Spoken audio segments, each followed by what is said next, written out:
Bismillahirrahmanirrahim. Alhamdulillahi Rabbil Alameen. Wassalatu wassalamu ala ashrafil anbiya'i wal mursalin. Sayyidina Muhammadin wa ala alihi wa sahbihi ajma'in. Rabbi shrah li sadri wa yassir li amri wa hlul 'uqdatan min lisani yafqahu qawli. Amma ba'd. Distinguished participants, Assalamu alaikum and good morning.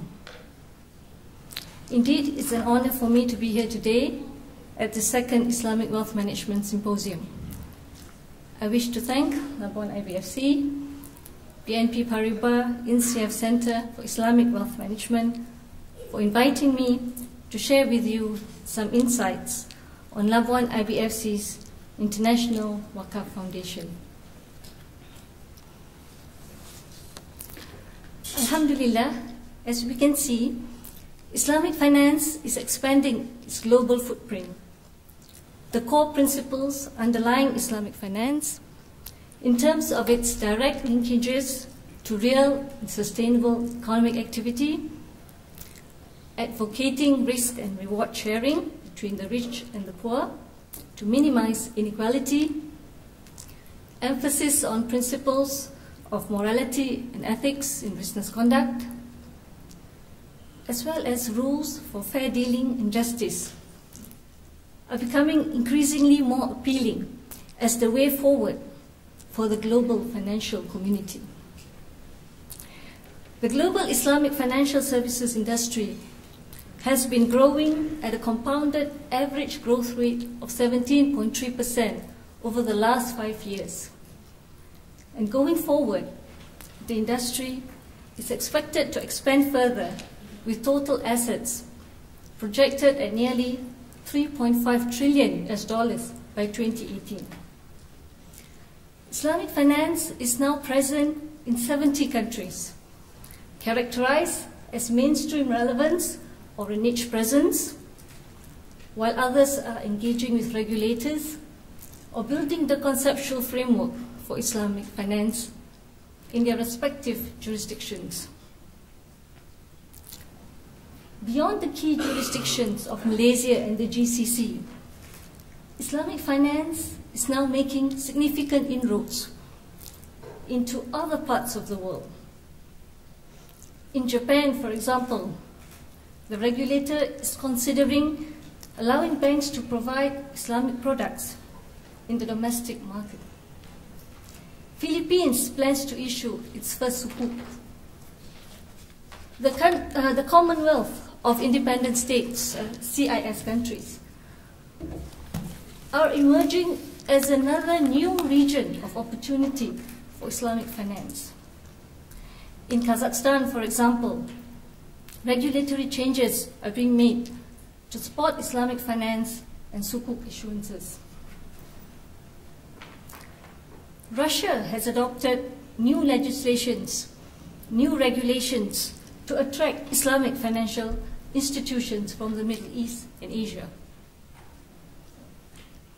Islamic finance has also made inroads into Africa. For example, in South Africa, Kenya, and Nigeria, via Islamic banking and takaful firms. Similarly, in Morocco and Tunisia, in North Africa, where Islamic banks are being established. In Europe, Islamic finance continues to expand through Islamic funds, and sukuk listings on the European stock exchanges are also increasing. Islamic finance has also made important strides in the US market, especially through Islamic capital market instruments. Given its value propositions of a more stable financial system following the global financial crisis, the US market also stands to benefit from Islamic finance offerings. Now, against the backdrop of these promising developments, we see that non-Muslim countries are also beginning to realize that the core values of Islamic finance can be a solution to address the shortcomings of the conventional financial system.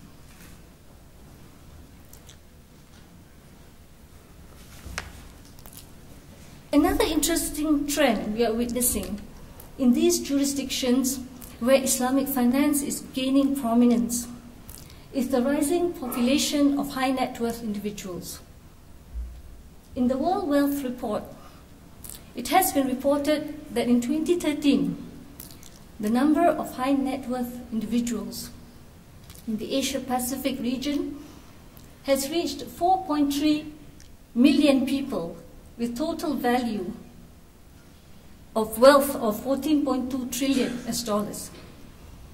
In the Middle East, high net worth individual population reached 569,000 with total wealth of $2.1 trillion.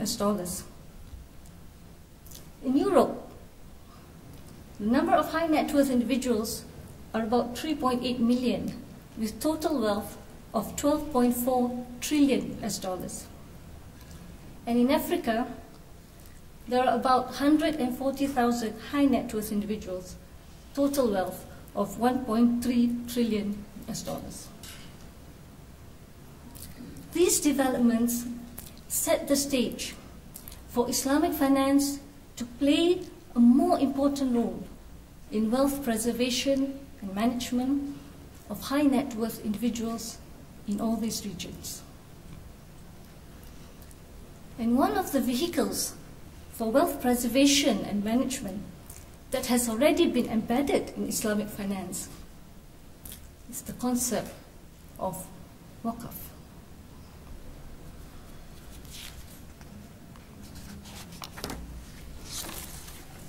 The beauty of Waqf is that it has an inbuilt mechanism for wealth preservation and management.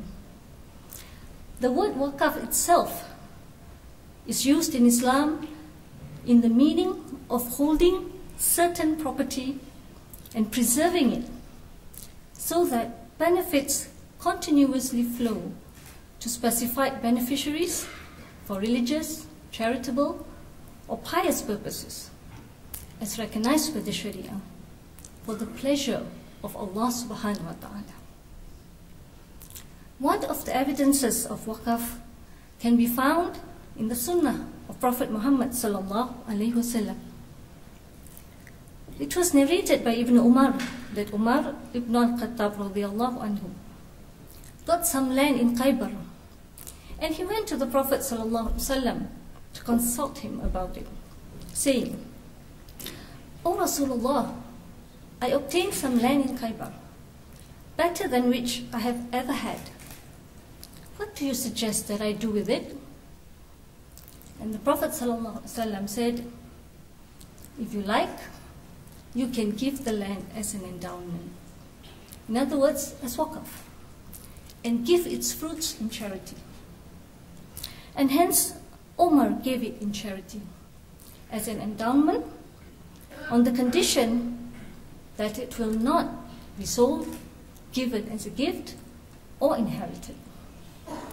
Its yield would be given in charity to the needy, to the kith and kin, for freeing slaves for Allah's cause, to the travelers and the guests.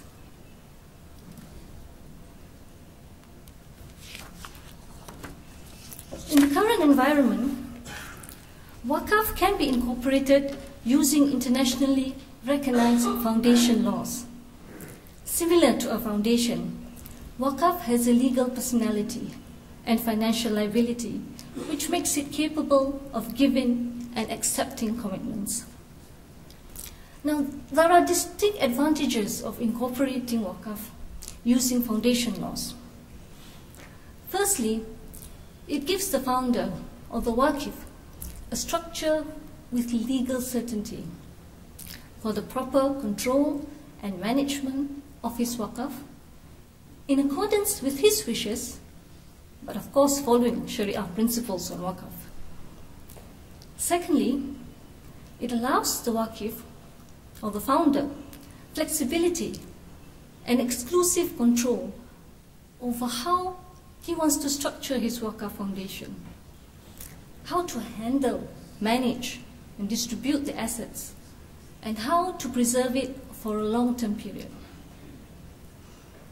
In this regard, Labuan IBFC is the first international business and financial center to establish a Waqf using its Foundation Act. Let us now take a closer look at the operational structure of Labuan IBFC's International Waqf Foundation.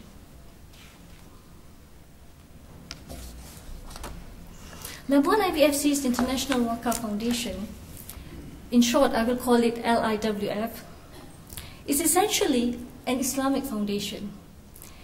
That is, it is a foundation in which all its activities must be in compliance with Sharia principles.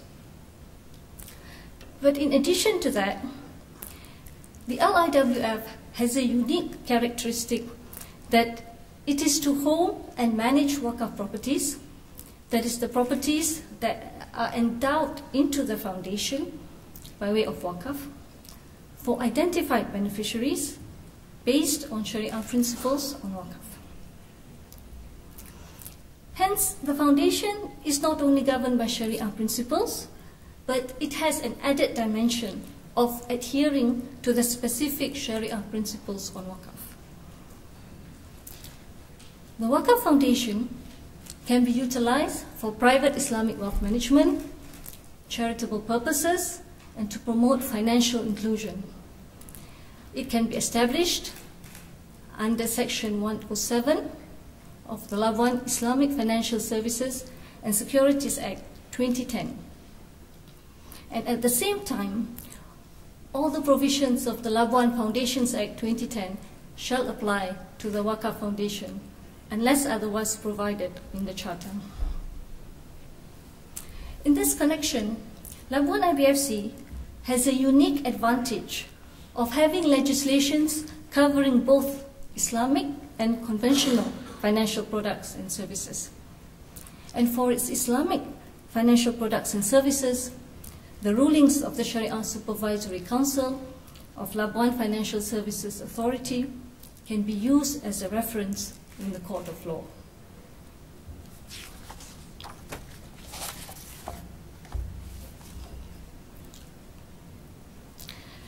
LIWF can be established for different types of Waqf.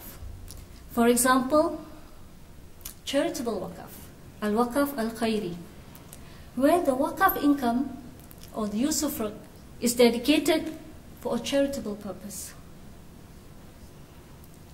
It can be established as a family Waqf, Al-Waqf Al-Ahli, where the Waqf income is reserved for the family members and goes to charitable purpose when none of the family members are inexistent.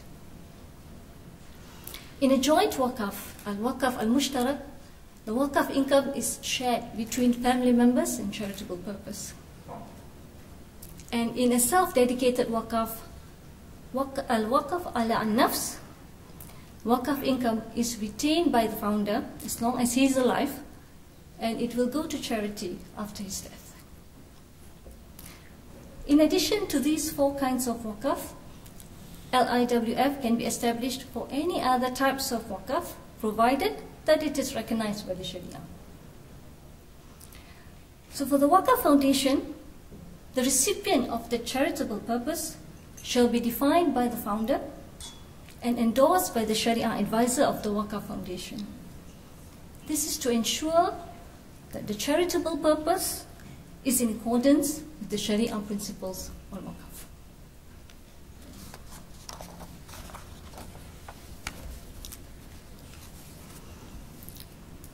The LIWF has its own unique characteristics. Unlike a normal Islamic foundation, where the endowment of the assets by the founder into an Islamic foundation may be done by way of hibah or hadiah, in the case of LIWF, the endowment of the property must be executed by way of Waqf as defined by the Sharia. This can be done by indicating the intention of establishing the Waqf in the deed of Waqf or the Waqfiyah.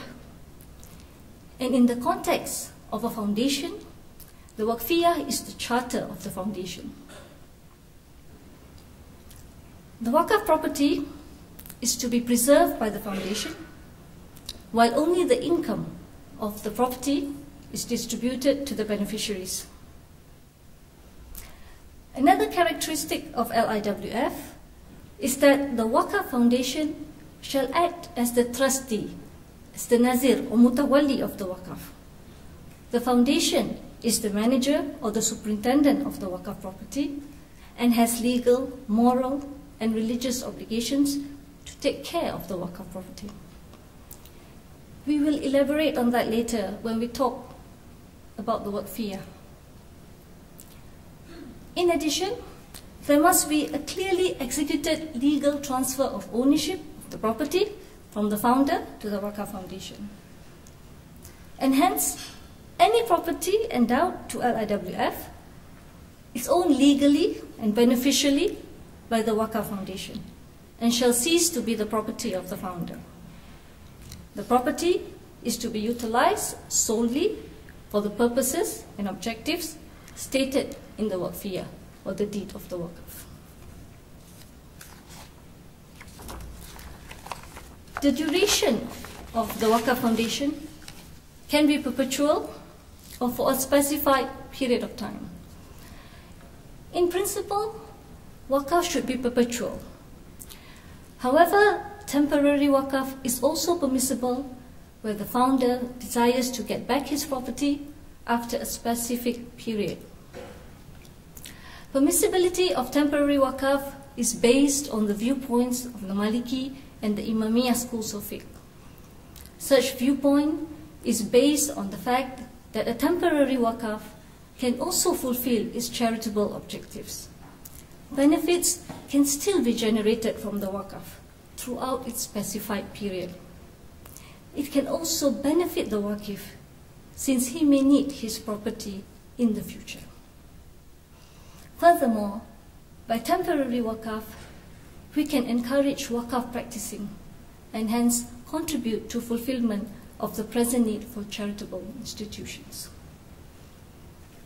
The other characteristic of the Waqf Foundation is that all its aims, operations, and management shall be in compliance with not only Sharia principles in general, but also to the specific Sharia requirements on Waqf management.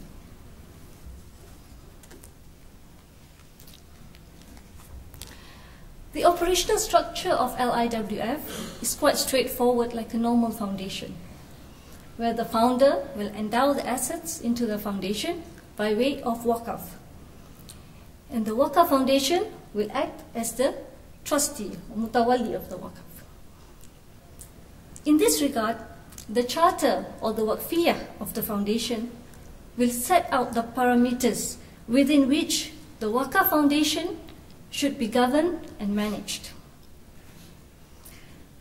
Key management consists of the workforce that runs the foundation, which must include a Sharia advisor and a supervisory person, and may include an appointed counsel, an officer, and secretary.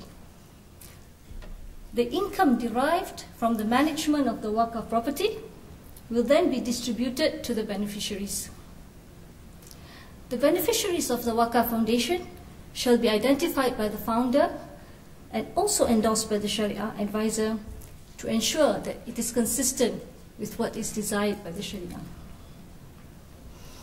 I will elaborate in more detail later on the Waqfiyah, Sharia advisor and supervisory person. I'll just talk about the role of the council. Similar to a normal foundation, it is like a company's board of directors, and the council ensures the foundation and its officers' compliance to the foundation, charter and articles. And the council is also responsible for the general supervision of the management of the foundation. The officer is the person who is in charge for the proper administration and management of the foundation, and he carries out the decisions of the council.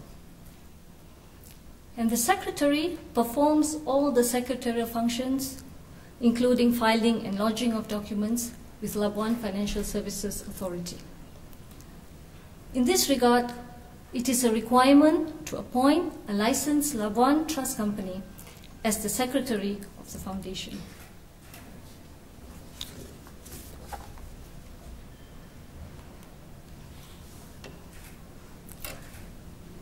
the important and distinguishing features of this Waqf Foundation is its charter. That is the deed of the Waqf or Waqfiyah, which is rather peculiar compared to a normal foundation. The Waqfiyah must set out the Waqf that has been made, its purpose, and terms and conditions governing its use and management. It is very critical that the Waqfiyah is drafted in such a way that it will regulate and administer the Waqf Foundation in accordance with Sharia principles on Waqf. The Waqfiyah shall state the conditions of the founder. In this regard, the Waqif or the founder has right to make the Waqf subject to all conditions, provided that the conditions do not contravene Sharia principles. And in this regard, the conditions of the founder must be honored by the foundation. Another requirement is for the Waqf Foundation, another requirement is for the Waqfiyah to specify that the Waqf Foundation has a fiduciary duty to exercise the highest standard of care and loyalty in preserving, protecting and developing the Waqf property, maximizing its benefits for the beneficiaries, and honoring the Waqif's conditions. Secondly, in discharging its responsibilities in accordance with the Waqfiyah and the provisions of the law.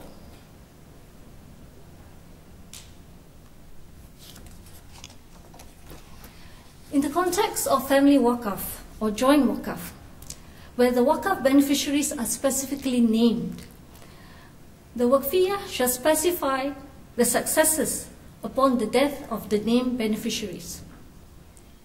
If, in the event that no successors have been identified, then the Waqfiyah must specify that the benefits of the Waqf shall be distributed to charitable purposes as agreed by the Sharia advisor of the foundation. Another distinctive feature of LIWF is that the Waqfiyah must specify that upon the death of the founder, no amendments are allowed to be made to the Waqfiyah, beneficiaries, and distribution of income to the beneficiaries chosen by the founder. This is to ensure that the objectives of the Waqf Foundation remain intact as desired by the founder. Now, if the founder foresees that a change in the distribution of Waqf income may be required in the future, then he must specify the proposed alternative distribution rules in the Waqfiyah. For example, the founder may want to divert the Waqf income to another beneficiary when the initial beneficiary identified by the founder is already capable of sustaining its financial needs.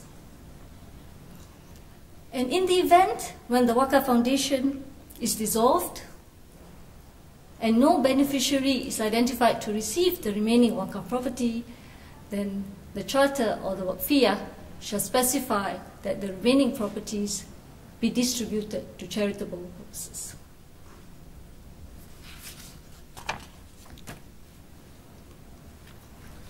In terms of the Waqf property or Mawquf, the property endowed into the Waqf Foundation shall be Sharia-compliant properties. The Waqf property shall be known, and the founder shall be the owner of the property and has the right to dispose the property at the time of establishing the Waqf. The Waqf property can include real estate, movable assets, money, shares and sukuk, rights that can generate income, for example, intellectual property rights, or other properties accepted by Sharia for Waqf. In the case of money, it is the income generated from utilization of the money is to be spent on the Waqf beneficiaries, while retaining the principal amount.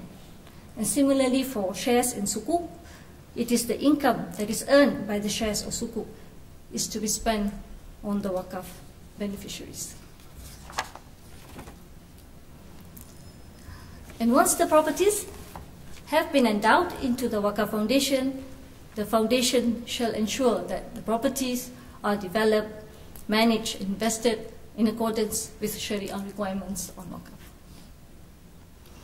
And if a certain Waqf property becomes non-Sharia compliant after the establishment of the Waqf, then the Foundation, as the trustee, is required to dispose the non-Sharia compliant property within a period of not more than 3 years.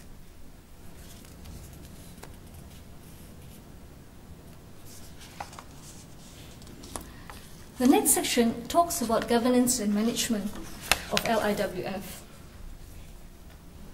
It is the responsibility of the Foundation to ensure that the persons involved directly or indirectly in the management and operations of the Waqf Foundation are those with sufficient level of competency, integrity, and credibility.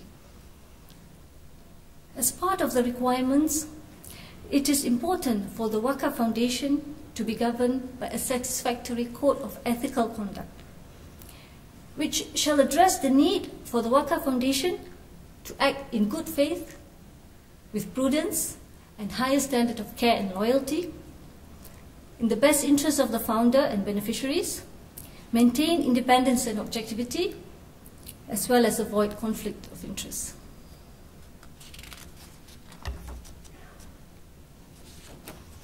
Another requirement for the Waqf Foundation is that it should have a supervisory person who shall act as a protector or a guardian of the Waqf Foundation.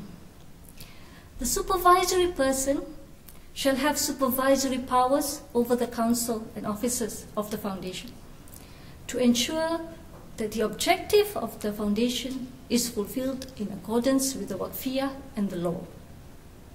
For example, the supervisory person may be given powers to add or remove officers or council members and to give binding direction to the council member of the Waqf Foundation.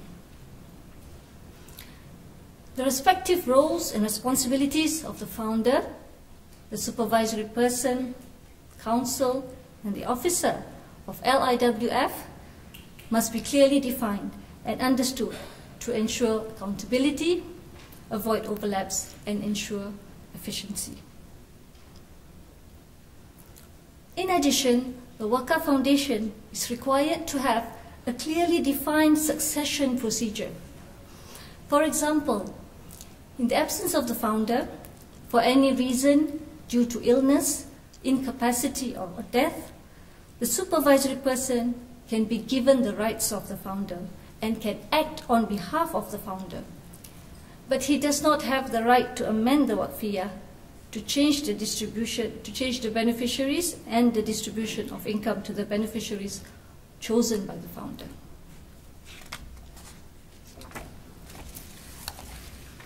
As part of the proper governance and management of the Waqf Foundation, the Foundation must appoint an approved auditor for auditing the financial records and statements of the Waqf Foundation at least on an annual basis. The appointment of a Sharia advisor is of course indispensable for the Waqf Foundation. The Waqf Foundation must therefore appoint a qualified person as a Sharia advisor who can advise and ensure Sharia compliance. In this regard, the Sharia advisor should have specific knowledge and qualifications on Sharia principles on Waqf management. It is the responsibility of the Sharia advisor to conduct an internal Sharia audit annually to verify that compliance with Sharia principles has been satisfied, and any incident of non-compliance shall be addressed and rectified.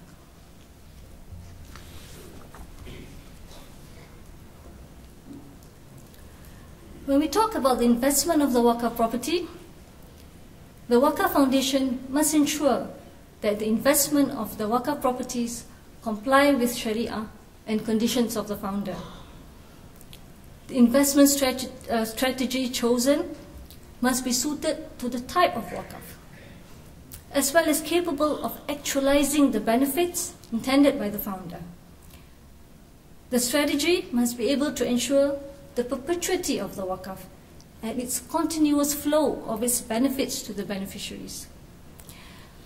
In this regard, the Waqf Foundation must be able to determine the appropriate level of risk tolerance and actively identify, assess, monitor, and manage the risk to safeguard the Waqf properties and interests of the beneficiaries. As we know, Waqf properties are to be preserved and hence shall not be sold, mortgaged, given away as a gift, or inherited. In the event that the substitution or istibdal of the Waqf properties is necessary or beneficial to the Waqf, then the Waqf Foundation shall obtain the approval of the Sharia advisor, as there are some specific conditions in relation to istibdal or substitution of Waqf properties. Let us now move on to look at the Fara'id or Islamic inheritance law application on LIWF. Upon the death of the founder, Fara'id is not applicable on the endowed properties into the LIWF, provided that the endowment of the Waqf property into the foundation satisfies a number of conditions. Firstly, the endowment must be done during the founder's lifetime. Secondly, the endowment must be made immediately and irrevocably. Thirdly, the endowment must be made without any reserve power of the founder. Fourthly, the transfer of ownership of the property is absolute. And lastly, the transfer has been accepted by LIWF. Fara'id will also not be applicable where the founder manages the Waqf property and he receives remuneration for such management.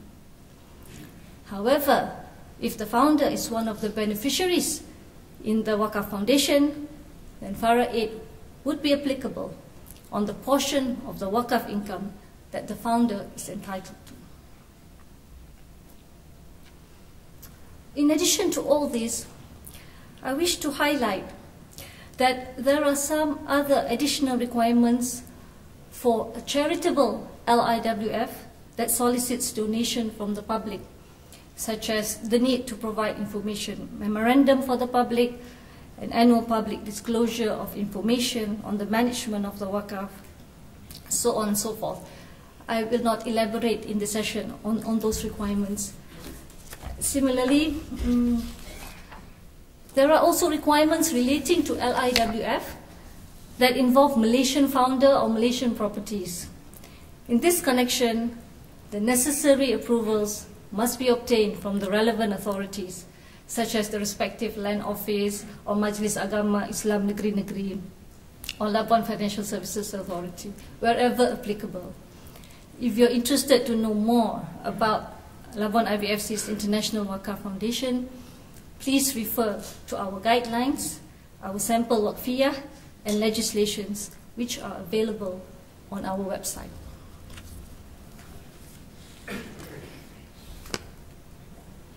At this juncture, I will end my presentation by quoting a beautiful verse from the Holy Quran, Surah number 64, verse number 17, in which Allah subhanahu wa ta'ala says, A'udhu billahi minash shaitanir rajim, In tuqridullaha qardan hasana yudha'ifu lakum wa yaghfir lakum wallahu shakurun halim.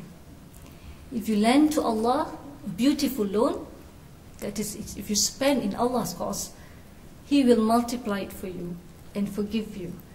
And Allah is most ready to appreciate and to reward, most forbearing. Sadaqallahul Azim. With that, I thank you for your attention. Wabillahi taufiq wal hidayah. Assalamu alaikum wa rahmatullahi wa barakatuh.